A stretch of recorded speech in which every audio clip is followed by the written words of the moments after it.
La historia del béisbol hunde sus orígenes en los inicios de la nación americana, y aunque tenemos fechas y nombres como referencias para celebrar el nacimiento de este deporte,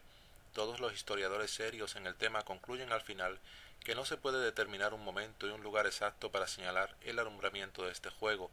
Se trata por lo tanto de un proceso evolutivo, desde las variantes del cricket que se van inventando hasta el establecimiento de las reglas y sus cambios, para llegar al béisbol moderno tal como lo conocemos hoy. De lo que no cabe duda es que Boston y el estado de Massachusetts tienen un papel protagonista en toda historia. Una de las primeras menciones escritas al béisbol que se ha encontrado ha sido precisamente en Pittsfield, Massachusetts,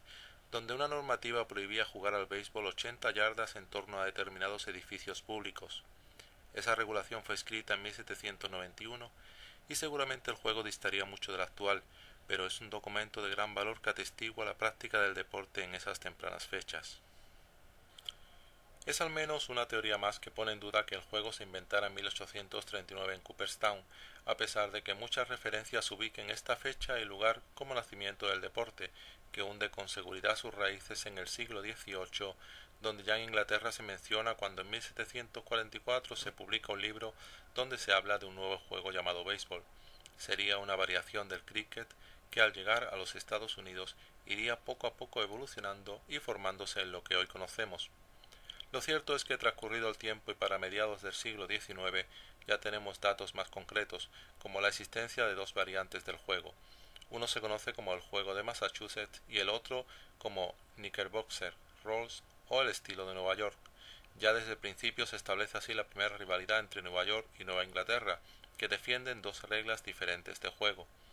En Boston se crea en 1854 el Olympic Club,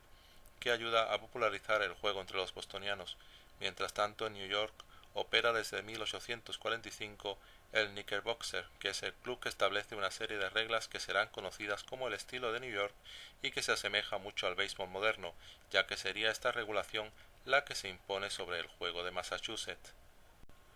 No obstante, en Boston se juegan muchos partidos en el Boston Common, donde en 1857 se celebra el primer campeonato y donde el Massapequa de Sharon derrota al Union Club de Medway. A los juegos asisten de 2 a 3.000 espectadores y los comercios deciden cerrar los sábados por la tarde para beneficiar la asistencia a los juegos. Era el comienzo del béisbol como el deporte más popular de Boston. A partir de ahora el juego forma parte ya de la ciudad y en especial de las clases trabajadoras que lo siguen con pasión. Grupos de camioneros juegan en el parque por las mañanas antes de irse a trabajar, y en Boston este deporte se considera ya como parte de la idiosincrasia de una ciudad plagada de obreros descendientes de irlandeses que hacen de este juego su seña de identidad, algo que marcaría el resto de la historia del béisbol en Boston, que se hace peculiar y diferente del resto de la nación por estas razones. Nos situamos pues en la década de 1860 y con el deporte ya muy extendido, los clubes deciden ir abandonando las reglas del juego de Massachusetts y adoptan un único estilo basado en el neoyorquino.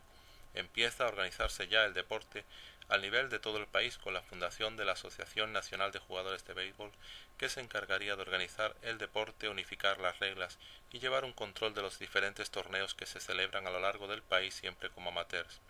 No sería hasta 1869 que aparece el primer club profesional que será antecedente de nuestra franquicia. Se trata de los Cincinnati Red Stockings, los Medias Rojas de Cincinnati, que como podrán adivinar por el nombre, recordemos que tanto stocking como socks en inglés son sinónimos y significan medias, tienen mucho que ver con el equipo de Boston. El equipo de Cincinnati no duraría mucho en la ciudad y su propietario Harry Wright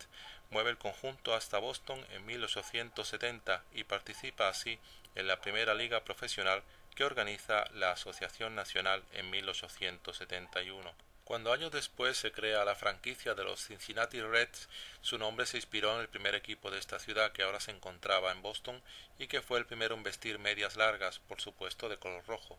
Pero no duraría tampoco demasiado el nombre de este equipo, ya que en 1877 ya es conocido como Red Caps, luego como Venators y finalmente como los Bravos de Boston, hasta que se mudan a la ciudad de Milwaukee en 1953 y a Atlanta en 1966, donde persiste la franquicia hoy en día y es heredera de toda esta historia. Como pueden ver, muchos cambios eran los que se daban en los equipos, de nombres, de ciudad, pero lo que no había duda es que Boston apoyaba el béisbol con pasión,